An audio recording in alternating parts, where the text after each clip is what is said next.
Hello guys, welcome to my channel. Today we are going to see how to enable or disable metered connection in Windows 10 or Windows 11 computer. This can be for LAN connection or for the Wi-Fi connection, and it's very easy method. I show you guys how to do enable or disable it.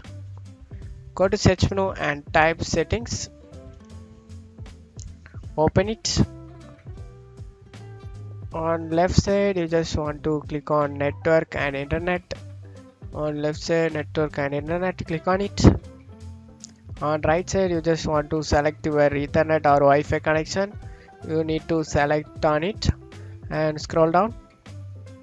Here is option guys, metered connection. Some app might work differently to reduce data usage when you are connected to this internet.